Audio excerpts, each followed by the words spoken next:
that is here today.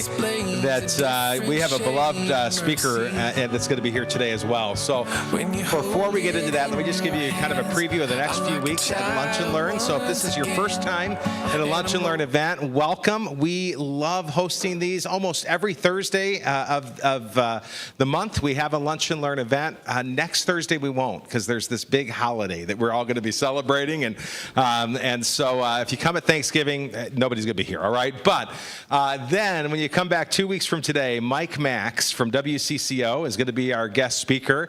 Last time he came, he talked about sports and 30 years of covering sports in Minnesota. He's going to talk about his personal kind of story and the real work behind forgiving, which is a great topic for the month of December. And if you ever want to just kind of hear Mike get personal, if you got some friends in your life who you think might enjoy hearing Mike, please come on back. And here's what I'm going to do. I have not announced this yet, but I'm going to announce it here. I'm paying for lunch that day, all right? So if you come on the 5th, everybody gets free pizza that day, and make me run out of pizza, all right? So December 5th, Mike Max is going to be here. On December 12th, Todd Mulliken, one of our favorite speakers, is going to be back, and he's going to be talking about new discoveries in ADHD. And if you wonder if your spouse has ADHD, or if you do, or if I do, you may discover that on December 12th. It's going to be a great presentation. And if you have children, grandchildren, you work with folks, good friends who this is kind of a real part of life, you're going to discover some of the superpowers that ADHD gives to people, and you're going to understand maybe how to work and live a little bit better. And then our January events, I'm going to just give you the first two speakers, all right? We are actually booked, with the exception of 3 speakers, through May now, and oh my goodness, we're going to have some great speakers. We're going to kick off the year with Peter Wohler. Peter heads up a ministry here in the Twin Cities called Source Ministries. Wooddale partners with Source. Loves those who are unhoused and those who are facing poverty in the urban core in Minneapolis. And they do a great job of coming alongside of families and individuals. And Peter's own story is an incredible story. A few years ago, he was given just a few weeks to live. And he is alive today, kind of a miracle of God. So his own personal story is amazing, but you're going to be moved by the stories of those that Peter gets to work with. And he's going to tell us how we can make an even greater impact in the city of Minneapolis, and just really practical ways that you can get involved in making a difference there. And then Carl Nelson is going to be with us on January 16th. Carl heads Transform Minnesota here in the Twin Cities. Carl is one of really, I think, he's just a servant to churches around the Twin Cities. And so he brings together ministries and churches and oversees a lot of ministries you may be familiar with, like Arrive Ministries and New Life Family Services, kind of the executive director of the umbrella organization that leads all of that. And one of the things he gets to do is take church leaders, and he'll take about half of them are African American and about half of them are Caucasian, and he takes them on a trip every year called Sankofa. And he brings them to some of the sites of the civil rights movement. And as these leaders in churches who have very different backgrounds interact around civil rights, there's and that whole history, there is some beautiful reconciliation that happens there. And I wanted Carl to tell you some of the stories that have happened over the years on those trips. It's Martin Luther King weekend coming up that weekend. And just really, I think it's going to be a great weekend and a great session. So just a few things that are coming up. Let me tell you about our speakers today. Brian Doughton is no stranger to Wooddale Church. In fact, I would say, Brian, there are pastors of Wooddale and there are pastors of Wooddale. And Brian is a pastor of Wooddale. I think, Brian, you probably performed more weddings than any pastor in the history of Wooddale Church. If you've ever enjoyed a faith story, you can thank this man, and he coached more people through faith stories. He was the high school pastor here. He was the discipleship pastor here. We both had both of those jobs going. But I never did it as well as Brian. Brian is one of those guys who I look at, and I just love this man. And anybody who's been at Wooddale and you have benefited from the ministries of this church, what he did behind the scenes for years when Leith Anderson was our senior pastor to support the work and the growth of Wooddale is just immense.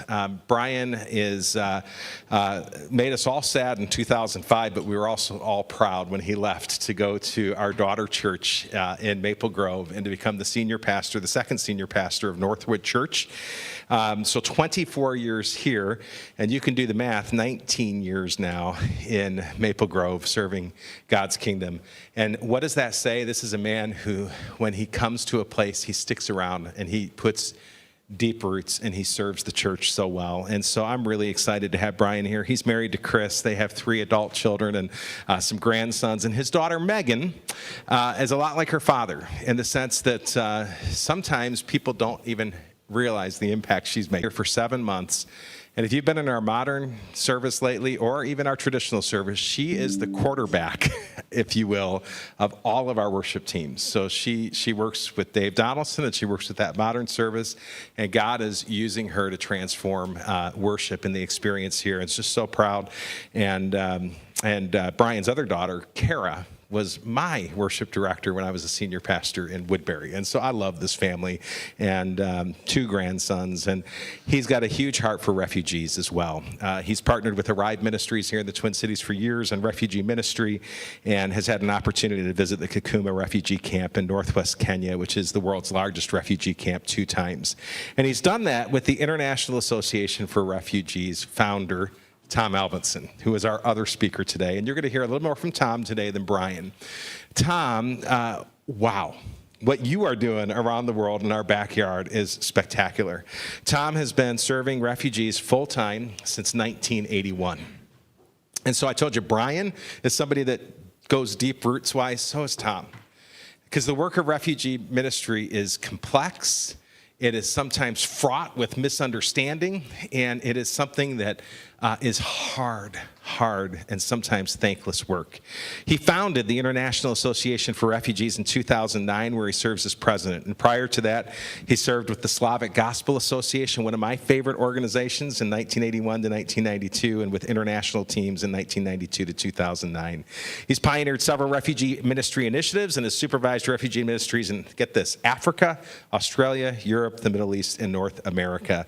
And in 2001, he helped establish the Refugee Highway Partnership and the WEA, that's the World Evangelical Association Global Partner, and growing international network of Christians serving forcibly displaced people. And he is also married and lives in Minneapolis with his wife, Donna, and graduate of Trinity, too. So, come on. That's a good thing, too. So I was ordained free church. So way to go, Tom. Way to go. So, hey, would you give both of these men who have graced us with their time today a huge Wooddale welcome, and welcome home. Brian, you're going to start us out. So. Well, thanks so much, Brian, for that great introduction. That was really enjoyable to listen to, all those things. So, friends, it's great to be back at Wooddale Church. Today, I always love coming back to this special place in my life, whether it's for a service or whether it's on vacation or whether it's for something like this. And I want to thank Brian for reaching out to me to come today to give that invitation to speak to you. And it's also his willingness to let me bring along my dear friend, Tom Albinson, to be part of the presentation. Before we get into that, can I just give you a 60-second summary of what's going on at Northwood Church up in Maple Grove, the church that I pastor, daughter church number 6 of this great church. Some of you have already asked about what's going on up there. So just some really wonderful things have happened, especially in this past year. It was in August of 2023, so 15 months ago, that we finally moved into our first building. We've been a rental church for 23 years. Which is a remarkable endurance run, actually, to get to that. I always would tease people and tell people that, you know, when people go to a church plant, they think they're going to run a 10K, that after like 6 years, they're going to be in their first building. Well, this turned into nearly a marathon of 23 years of being a rental church. But we moved into that, and we had a wonderful dedication weekend, which included a Friday open house. You know who showed up at our open house from Wooddale Church? I was so grateful. Kyle Robinson showed up to welcome and to greet us. It was also the very same day he was announced as the next senior pastor of Wooddale Church. It was kind of a fun moment when I knew about that. And then as he was getting to know people, people would ask him, "So what do you do, Kyle?" And he would kind of smile and say, "Well," and then he'd go into a bit of a story of what was going on in the transition and anticipation of that here at Wooddale.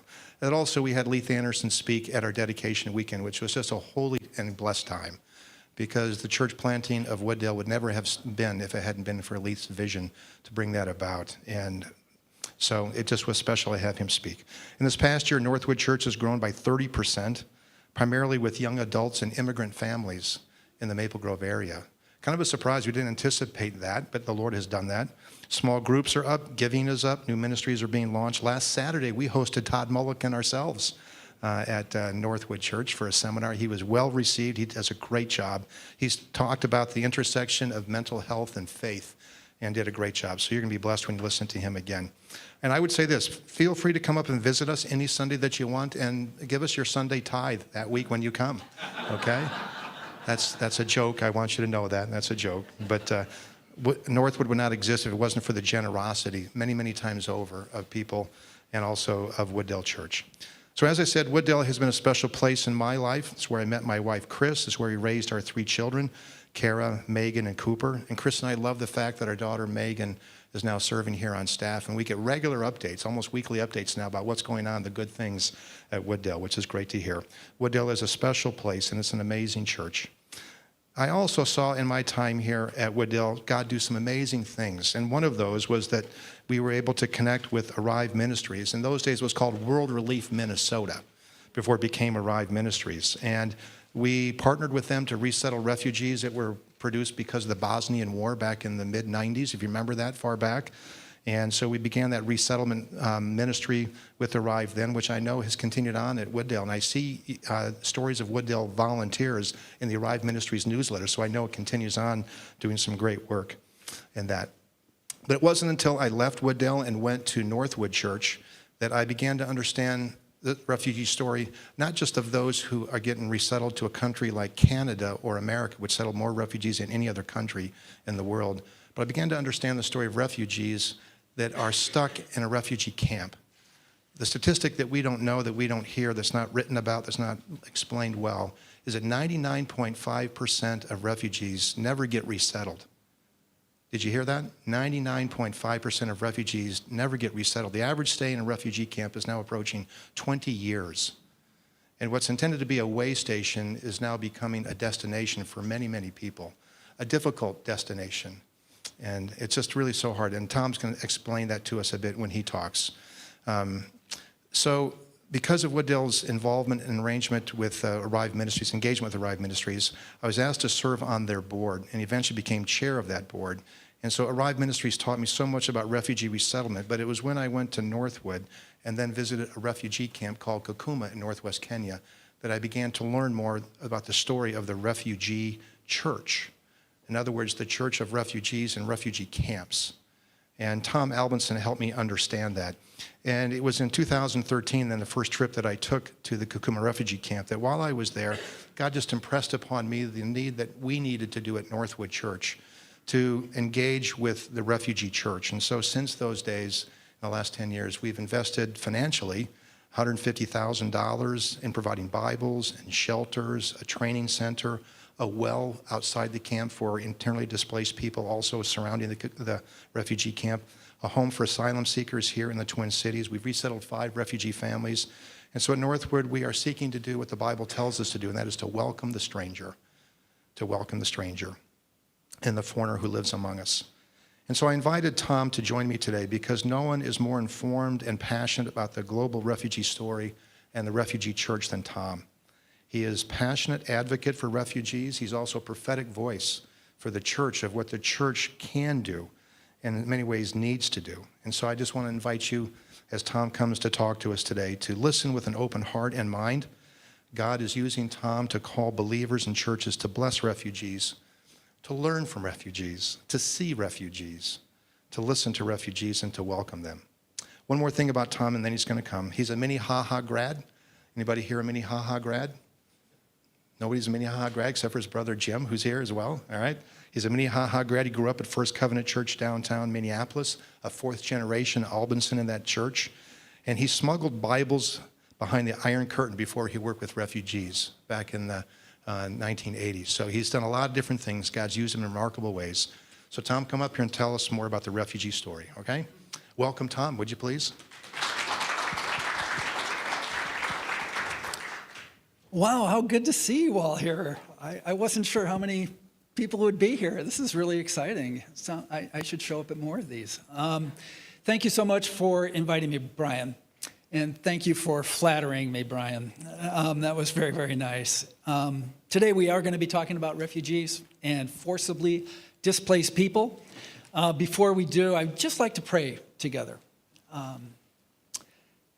Father in heaven, Father with us right here in this room.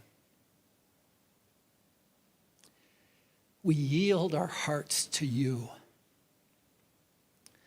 And we yield our minds to you as best we know how. Please share your heart with us. And I pray in the name of Jesus. Amen. In case you're tired or something, let me tell you what 3 points I'm going to make, and then you can nod off. The first thing I'm going to mention is that forced displacement, we're going to get around to defining that, but forced displacement is among the defining issues of the 21st century. Forced displacement is among the global defining issues of the 21st century. There's no doubt. Secondly, the church has a critical and important role to play in the lives of forcibly displaced people. And thirdly, we can all do something. I'm going to pick up this thing right now because I almost forgot I have it. Okay. Oh, there it is. Oh, good, it's there. Just by looking back here at International Association for Refugees, IAFR, was established in 2009 in response to the need for an international Christian mission organization devoted to helping people survive and recover from forced displacement. And as a Christian international organization designed for working in spaces where there are refugees, asylum seekers, and internally displaced people, we believe local churches, refugee churches, and the church at large play a really important role in keeping hope alive and keeping people alive.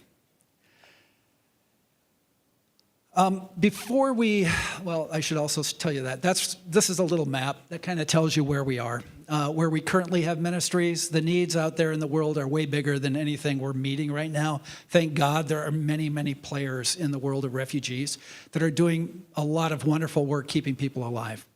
But that gives you an idea where we're working today as International Association for Refugees. Let's just stop for a minute and just clarify terms. There is so much confusion when I have conversations with people with words like asylum seeker, migrant, refugee, all of that. And maybe there's some confusion even here.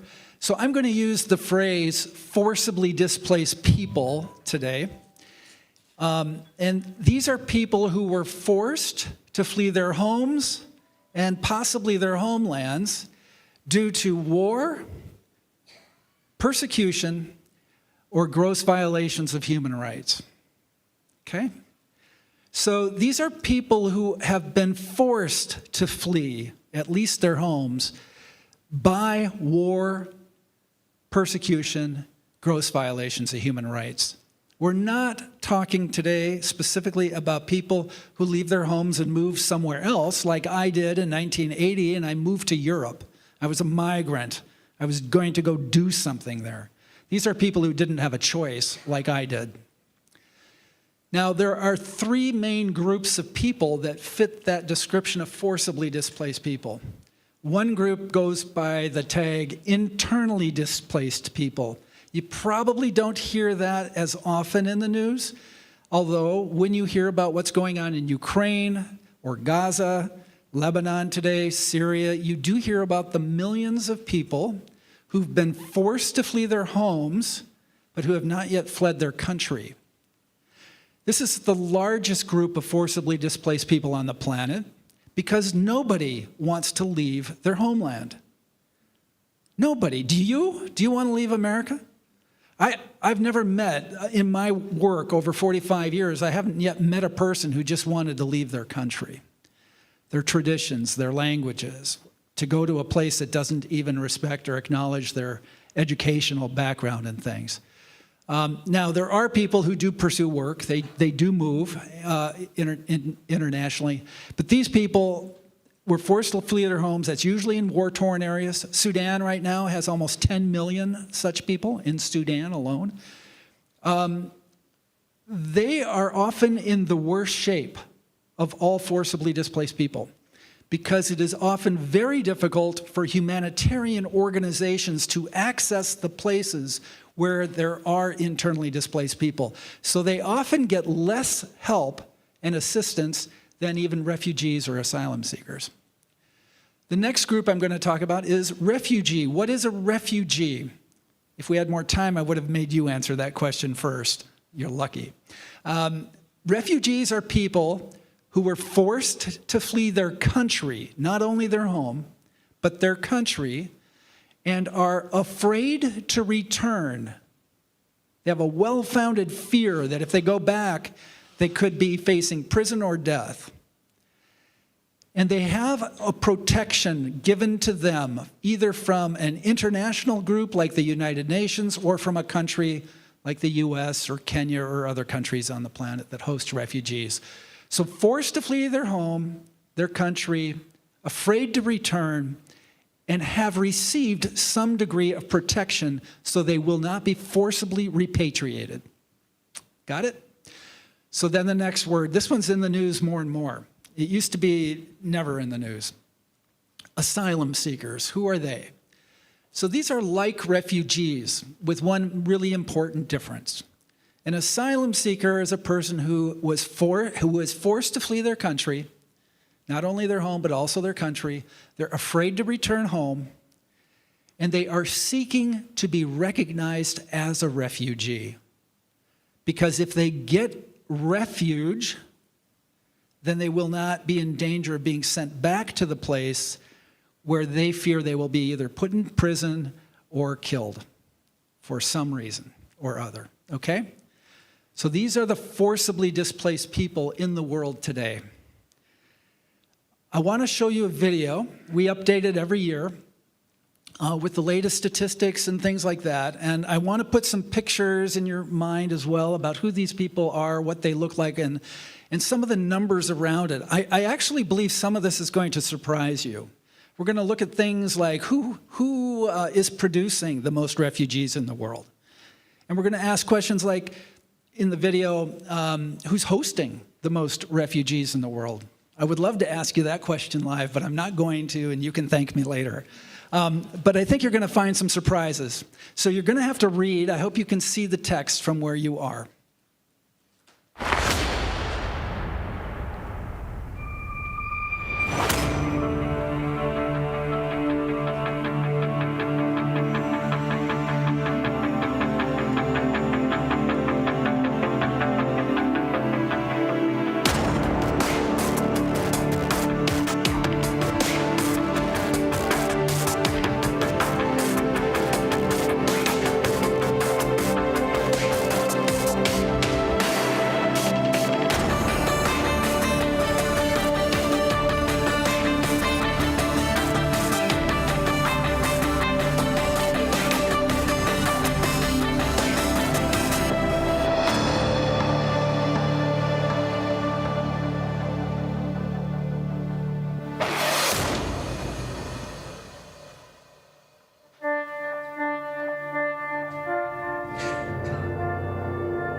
So those statistics were all counting people with names and men, women, and children who were forcibly displaced in the calendar year of 2023. That's the latest data available from the United Nations on that. I'll say, maybe contradicting myself, they're putting out some preliminary data for this year, and that mentioned that there were 117.3 million forcibly displaced in 2023, or on January 1st, 2024. Already this year, that number has grown from 117 million to 123 million. That number has been increasing every year for the last 13 years. When I started working with refugees and asylum seekers and forcibly displaced people, the total number in 1980 was under 20 million. So you can see what's been going on in the world and what's the events that are happening that are forcing people to have protracted displacement. I'm going to take just a minute and ask, did anything surprise you or did anything stand out to you when you were watching that? Feel free to yell it out.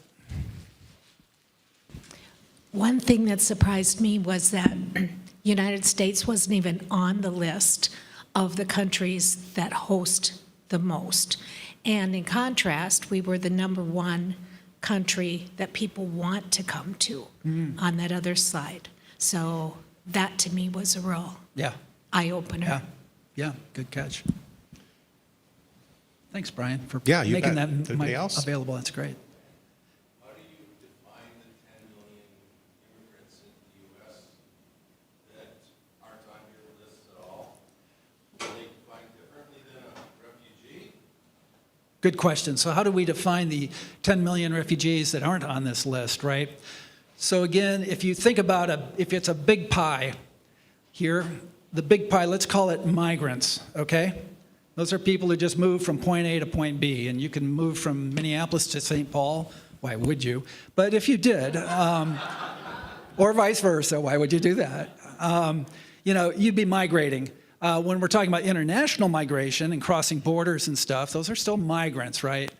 So the people we're talking about is a subset of that big pie of migrants. And we're talking about the migrants who've been forced to flee. Now, if you look at the southern border, for example, where I think a lot of the questions come from right now, hopefully we won't go down the rabbit trail, but if you want to, we can. When we look at that, there are what's called mixed migration. Some of the people coming across the U.S. southern border from Mexico are running for their lives, and they're asking for asylum. And some of the people are hoping to escape poverty, which is not one of our definers of people who are forcibly displaced, or they're fleeing from something else, or they're fleeing to something. Maybe they have family here, or maybe there's a job offer here, or maybe there's something else. And whether you cross the border legally or undocumented in that case, you're still a migrant, but we would call the people who are crossing without documents, those would be the undocumented aliens, undocumented migrants coming here. What's important to note for asylum seekers, the people who cross that border and say they're afraid to go home and need protection from the U.S., which we have a long history of offering people, one of the things that's really important to remember about those people is that the United States has signed a couple of documents, international documents. One's called the Universal Human Rights. Have you seen that? And the other one's called the Refugee Convention. And most European countries, the U.S., and several other countries in the world have signed this. Hundreds of nations have signed these. And in the Universal Declaration of Human Rights, which was drafted after World War II, it says every one of us on the planet, according to anyone who signs the document, any country, we have the right to seek asylum. We have the right to seek safety, right? So we're one of the signatories on that document. The Refugee Convention, which the U.S. also signed, explains that further. And this is a response to what happened during World War II, when there were literally shiploads of Jews coming to the U.S., often by boat or ship, and hoping to find safety here, and we didn't give it to them. We sent them back to Europe because we didn't believe they had a well-founded fear, or because we just didn't understand what they were afraid of. And so after World War II, one of the takeaways was that's a right every human being has if they need it. In the Refugee Convention, it says specifically that it's understandable that a person who needs that kind of protection may not be able to get proper documentation and may have to work outside of the normal systems for migration. So like visas and stuff like that, work permits. They may need to come another way. It even goes so far as to say they may use other groups to help them cross borders in places where there's not a normal border crossing, an official border crossing. They may use smugglers. They may use others to try to get across if they're running for their lives. While the smuggler's breaking the law, according to the Universal Declaration of Human Rights, the person seeking safety is not, right? So that's all in play in the conversation about immigration today. So again, the answer to your question is this is a subset of that big picture of migration. Yes, refugees and migrants often will be found traveling together, which makes sense, when they're trying to find their way across lots of international boundaries to get to a place like the U.S. But their motivation, their situation is different. That's why the immigration courts and the asylum courts and these judges that we have got not way near enough of are so important, because then they have to weigh the claims and evaluate whether somebody is who's claiming they have an asylum need, if that's legitimate or not. It's complicated work, but we kind of signed up for it. Is that clear? I know that's like a big deal right now, okay? Yeah, anything else just from the video that stood out to you? Yep. So I saw we're a lot of refugees. Yeah. And I assume someone who would want to go there would be Muslim. However, they're not taking Palestinians, correct? You overshoot me on that one. I don't know if Iran, so the question or the statement is that Iran is among the world leaders receiving refugees, which is true. The assumption would be, is that because they're Muslims fleeing to a Muslim land? I'll touch on that. And the third question was, but they're not taking Palestinians. And I haven't heard that yet, but that could well be. I don't know. I know some Muslim countries in Asia are, but I don't know Iran specifically. So the only thing I would say about Iran is most of the world's refugees flee to the neighboring country. Well, Afghanistan is sitting right next to Iran, and Afghanistan is one of the world leading refugee-producing countries in the world. That's one reason. Their languages are also close. Pakistan has also had ups and downs, and there have been a lot of Pakistanis who've had to flee Pakistan. Some of those have also gone to Iran. So that's one of the reasons Iran is carrying so many. But it is interesting to see Iran and Turkey leading the world in hosting refugees. Again, you look at the neighbors, and that makes sense too. I'm going to move on. I'm glad you've got questions. I'm glad you've picked up on things, and I know this is a bit of a loaded conversation today. Let's go to this question. What would be a critical need of someone who was forced to flee their country? Let's say war, persecution, or gross violations of human rights force somebody to flee to another country. What would they need? What would be, Shelter, place to live, food, clothing, water, sanitation, medicine, school. I heard medication, I think, right? Education, yep. Transportation, yep. What's the number one human need? Sorry? Water? I'm going to disagree. Love. Can't disagree with that, absolutely. But I'm going to go to this. I think you will sacrifice water if you don't feel safe. safety. If you're just talking about our reptilian heads back here, the number one need we have is to feel safe. And people will do almost anything to find safety and forego all those other basic needs. So that's good. We got a good list going there, so got some of those. There's a few I'll bring up in a minute. Now, given all of that, what we've just talked about, what does the church have to offer these people that humanitarian agencies do not have to offer? God.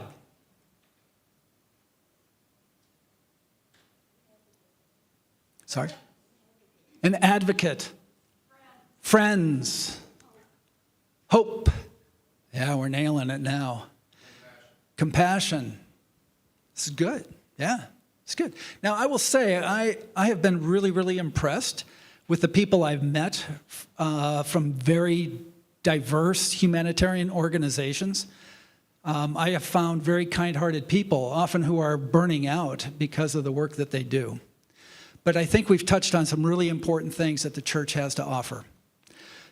This question went before the United Nations. That text might be a little too small for some eyes. But in 2012, I went with the World Evangelical Alliance, and then I don't know if in 2012 Leith Anderson was a pastor here or not, but he was part of the group I went with to Geneva because the United Nations High Commissioner for Refugees called on faith leaders from all religions in the world to come to Geneva because the UN was hoping we could find a way to work together.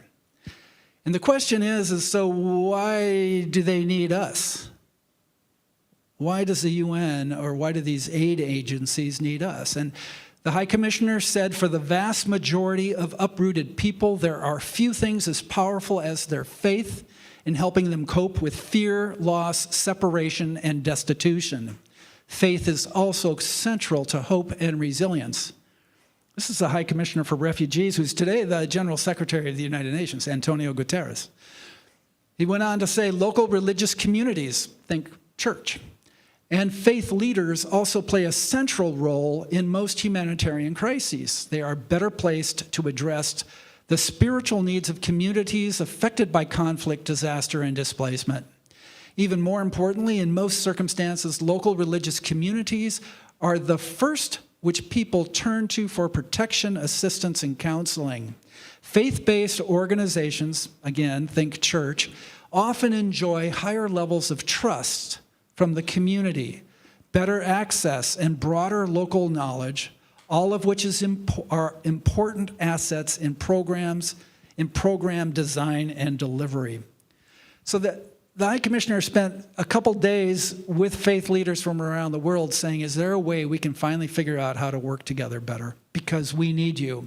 In part of that conversation, he said, we're pretty good when it comes to helping people survive. But there's another crisis at work. There's a crisis of hope.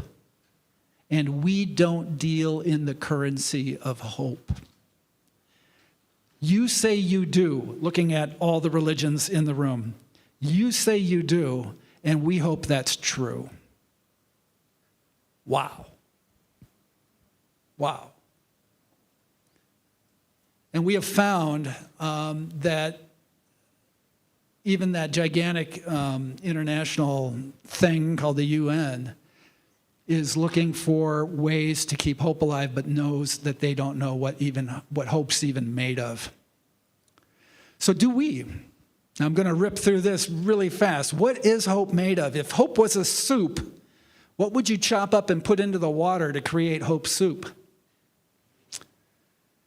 That was the question I came away with after that meeting in 2012. And this is the answer we came to. The green line is life today. All of us in this room, we could move freely, we could come here and know we'd have a good time. But let's just say the bottom drops out and suddenly we find ourselves in an emergency crisis, humanitarian crisis. The things that you need to survive, the things that the UN, international aid agencies, and even governments rush in to try to provide people are those main 5 things. If you get those 5 things, you're probably going to keep breathing. Security, shelter, food, water, and medical care. So if people succeed in doing that, now you have been stabilized. You're okay. Now, if you follow the news cycle, what you'll see on the news is often the red line event and the immediate response. And everybody's hoping the people will get stabilized. When they are stabilized, or if they are stabilized, then the media often goes away. But we've left masses of human beings, most of whom are women and children, probably close to 70% of the people we're talking about are women and children. We've left them down on that yellow line. They have not recovered from forced displacement. So what does recovery look like? And I will put to you that recovery and hope, resilience is made out of this. I think this is the ingredients for hope soup. Safe, supportive, and welcoming community. One of the worst forms of punishment humans have created is what? Solitary confinement, right? Short of death, solitary confinement. We are social creatures. To be isolated is damaging to our core. Safe, supportive, welcoming community is what people need who've been ripped out of their communities. They need faith. They need life-giving faith. There are many kinds of faith in the world, and some versions of faith or some worldviews are not exactly helpful when it comes to navigating having lost everything. I would say that the church carries the core life-giving faith that people need, especially when they're uprooted. I think Jesus clearly demonstrated this, but you'll find it first articulated clearly in the story of Hagar in Genesis, when she was forced to flee none other than Abraham and Sarai. She goes off into the desert and discovers God sees her. God hears her. God spoke to her, and God cared for her. And that experience changed her whole life. You can read Genesis 16 and see that for yourself. But that flips everything. Now, again, I said Jesus is the ultimate demonstration of that God hears, God sees, God cares, and God speaks. And God's committed to our rescue from our condition, including the things that have forced people to flee in the world. But that's a sermon for another Sunday. Emotional well-being is also very important for hope. The people who've been forced to flee their homelands have been traumatized. The things that they have experienced are unspeakable. Not only that, most of them are stuck in places that they can't leave. They don't have a way forward. They don't have a way out of the refugee camp Brian mentioned. They can't go home because the problem still exists, and the place they live is a refugee camp, which is not a place, it's a space. You cannot be from there, but you have to live there, and you're dependent on the international global community to care for you while you are in that space. And there are hundreds of thousands of children who are born into families in those camps in which the last relative to have seen their homeland is a grandparent. They live with toxic uncertainty. They're stuck in a dependency on international aid while they carry the trauma. And I think it's unimaginable for those of us who have place in the world. We know where we live. We know where we're from. When somebody says, "Where are you from?" you can answer it. But for people who are in that space to have lost their identity, who are they? Where are they? Where are they from? I think the community faith and emotional well-being are absolute foundational to any kind of hope. I think you can apply this to a whole lot of things other than refugee context. The other thing they need is new capacities. They need new skills. They need to learn new things. And I know you guys know this. And here's the deal. So capacities would include like learning how to operate the bus in the Twin Cities. And I couldn't teach them. But maybe somebody can, right? They need to learn how to get around. They need to understand their mail. They need to be able to read the language of the culture that they find themselves in. They need to be able to navigate the job context. You know, there's all these skills that they need to learn because they're no longer where they were, and they're in a new context. So new skills are really, really important. And if you can get that through a welcoming community that's safe and supportive, all the better. But here's the deal.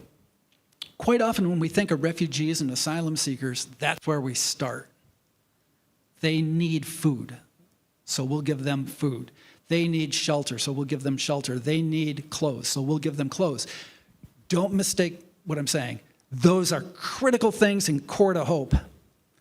But if that's all we do in our response, we are treating them as if they are only people in need.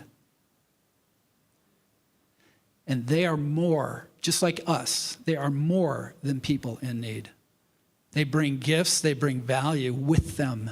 They bring blessings with them, even as they come. They're not a burden. They're actually a blessing.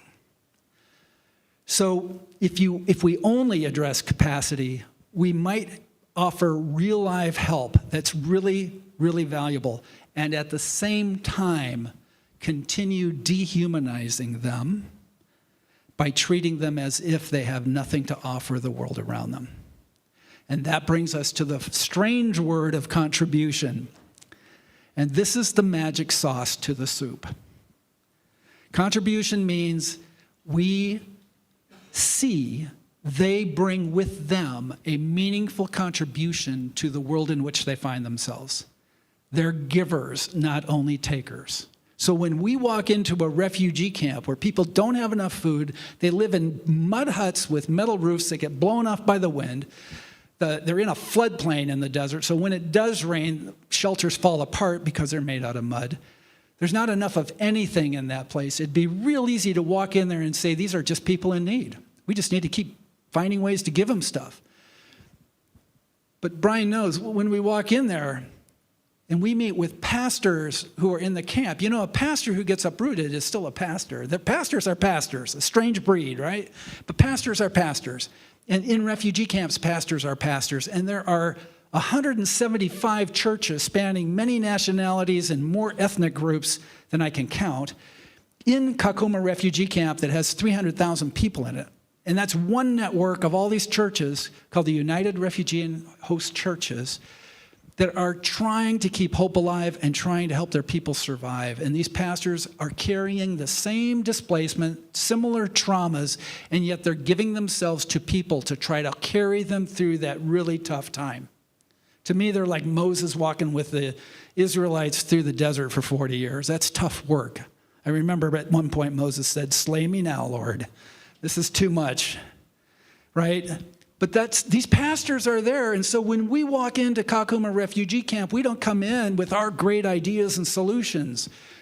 We come in and partner with them and ask them, what has God put on your heart to do? What's possible to do here? What are you thinking about? What needs to happen? And we get behind their vision and their initiatives and even work under their leadership. And that changes everything. Because we're not among the groups that come to offer really great help, but keep them in that needy position. We recognize the value of what they're doing. Every human being needs that. So I think that's what creates or sustains hope. You put those 5 things into place, whether it's a homeless person on the street or whether it's people in need in our own congregations or whatever. I think you can take this and apply it to many different situations. You put those 5 things together, hope will grow. Now, there's a door on this chart, just to make it clear. That doorknob, it doesn't have a doorknob, right? Or does it? It does. It shouldn't. I keep meaning to delete the doorknob. Because if you're a refugee, there's no door for you to open. You are at the mercy of somebody sitting at a keyboard somewhere in another country who's going to decide whether or not they will open that door for you to go. And as Brian said, on a really good year, 0.5% of the world's refugees are resettled. In fact, I'm not even sure I've witnessed that. But on a good year, that would be the case, 0.5%. So that door doesn't open unless somebody from the other side opens it. But we know here in Minneapolis, the guys, my Somali friends in Kakuma refugee camp, they call this Somaliapolis. They know that there's a lot of Somalis here, and they've seen people go through that door. So when the door opens, they go through, and now they face a whole nother set of challenges related to integration, right? And integration, I'll just say this, is different than assimilation. Assimilation means they come here and now they need to be like us.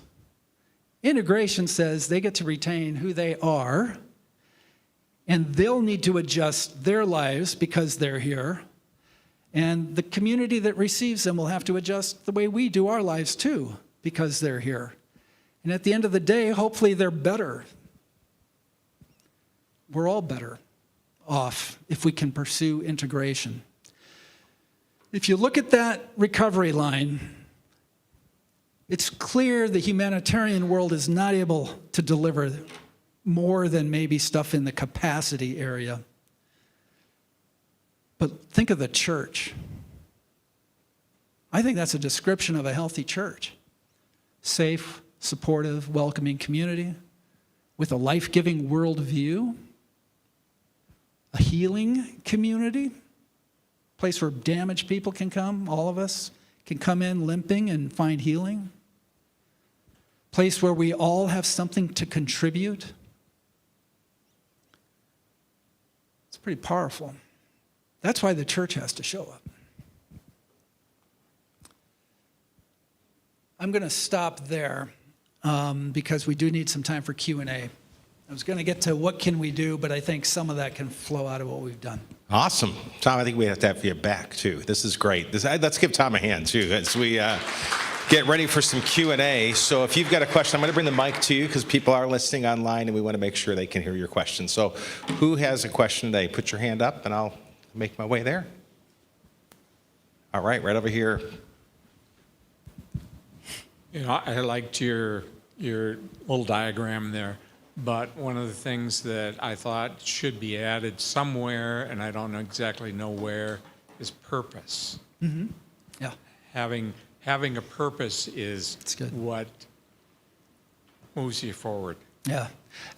Having a purpose is so key. Actually, I was in Kakuma one day walking around and met a guy named Muhammad, a Somali guy, and he had just read Viktor Frankl's book, The Meaning of Life, Purpose of Life. Do you guys know the Viktor Frankl? What's it called? Man's Quest for Meaning. Man's Quest for Meaning. Maybe that's it. Yeah, right. And this Somali guy had read it, and it changed his life. He just had to talk about it. He goes, everybody in this place needs to read that. Purpose, yeah, that's good. Thank you. Tying in with the purpose, is there jobs for some of these people to do in the refugee camps at all? So people are resourceful, and so there are schools in the camp, and some of the people that are fleeing are teachers and stuff. So in the schools, they hire teachers.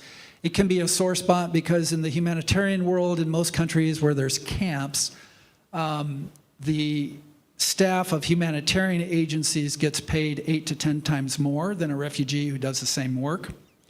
And that's because technically sometimes refugees are not permitted to work in a country, and so they call that a gift, basically. In the camp, there are people, and the longer they're in the camp, the more they try to find ways to sell something. So you can, find people who, like a friend of mine from Burundi, when he and his friends were given the pots and pans, I think they were given one pot, one pan, and maybe some utensils when they first arrived at a refugee camp, they pooled them all together and said, we just need one, right? So let's sell the other ones. And then they turned that into potatoes. And they started buying potatoes and selling potatoes because if you're hungry, a potato's a thing that could fill you, right? And then they built a business out of that, a small business. And there are businesses like that in refugee camps. Yes, right over here. I will say this, though. There are, like I said, most of the refugees in the camp are women and children.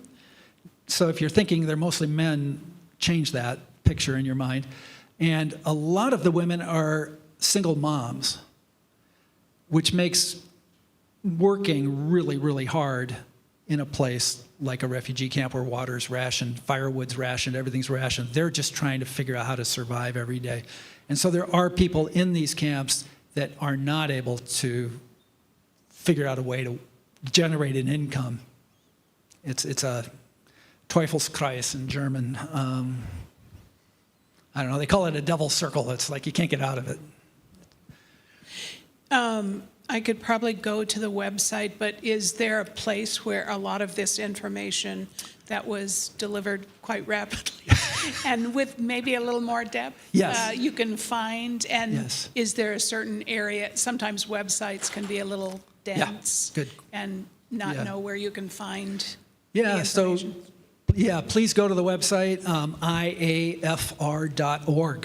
That's pretty easy. Just remember the .org. If you can get the IAFR straight, that's helpful. Think iAfrica. That's not why it's IAFR, but an African thought that's what it meant, and that helped people remember the letters.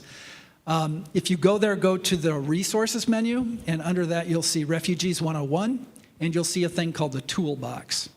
And there's a lot more there, and hopefully not overwhelming, but hopefully helpful stuff.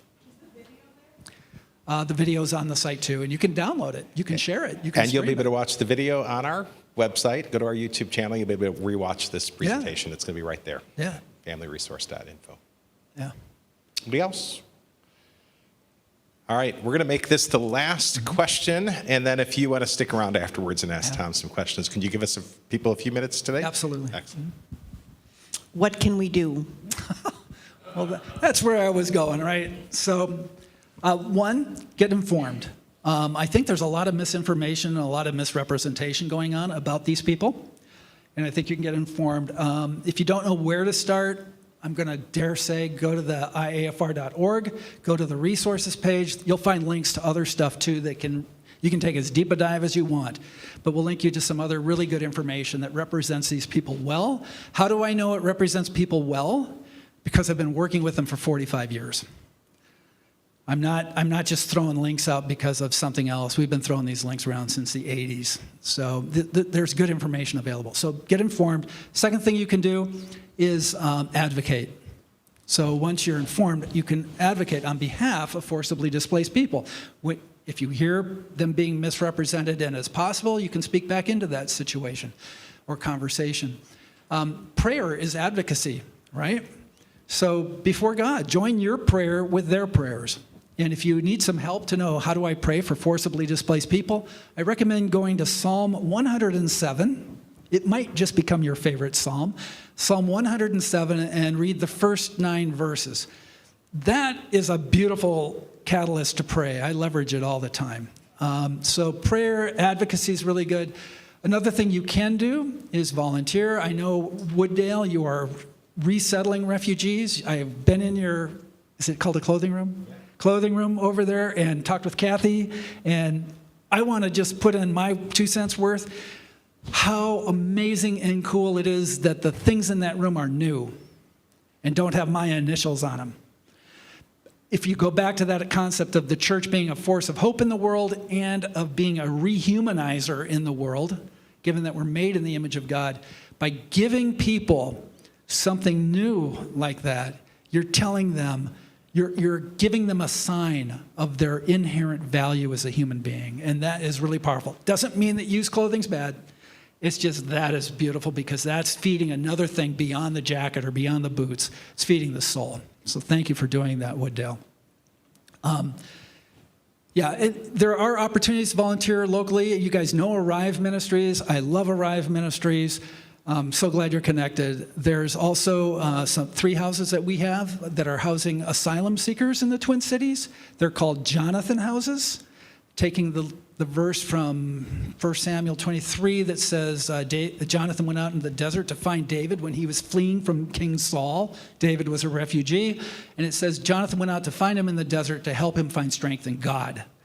And so while these houses don't go out in the desert, they give people a place to go. And so we've got 3 houses, 2 in St. Paul, 1 in Minneapolis, all in partnership with other churches. And they do have volunteer opportunities. So if you're interested in that, you can learn more on the website or talk to me. My email is easy, tom@iafr.org. So if you want to email me, if you're interested, you can do that. And then there's other ways. And I'll say prayer is critical. But so you can also give, right? Support people serving these people, because some people are freed up to do that, and it takes churches and people to make that possible. So giving is a profound way to help. It's not just giving. Sometimes I hear people saying, well, I don't just want to give.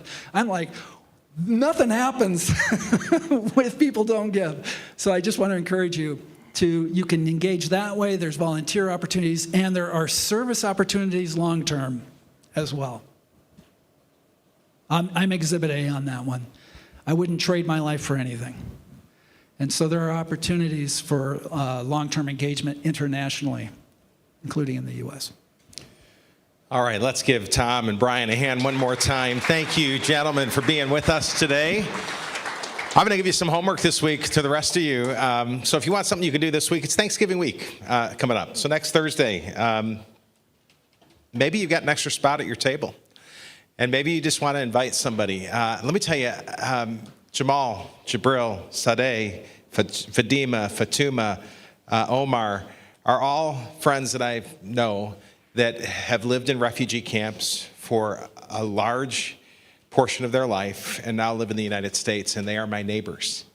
And like Jonathan, I want to get to know my neighbors, and I want to know their stories. And our family is so much richer today because of my friends who are now here, who believe differently than I believe, but are intrigued by what I believe when they come around our table and they share a meal with us. So many Thanksgivings, we would invite our refugee friends, our immigrant friends to come and to sit around the table. They love to experience holidays that aren't theirs, but they're intrigued by the country they're in and the people that are celebrating those. So just get to know the stories. This week you could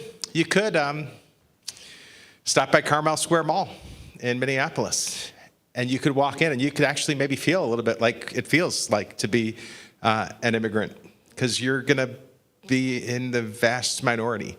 In January, I'm going to give you an opportunity. We're going to take some time on a Wednesday in January, if you're interested, and I'll take you on a little field trip with me, and we'll go down to the Carmel Square Mall, and you'll get to experience that. If you want to do a little field trip with me in January, we'll have more details about that in January and give you the opportunity. But whenever you go there, or you don't have to go far. I can actually talk to Faduma at Kohl's in Eden Prairie at the register and ask her a little bit about her story. When you come across an immigrant or a refugee, ask them about their story. Ask them about what it was like. Tell me a little bit about your story. How'd you get here? And you may blow it. They might say, I was born here. I'm second generation, third generation. Well, fascinating. Tell me about your parents.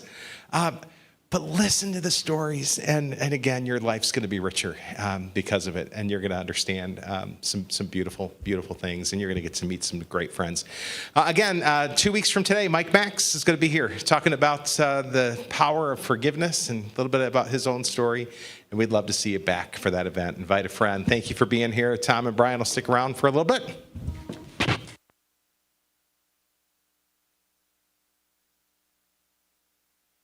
Overwhelmed by just how much you love me.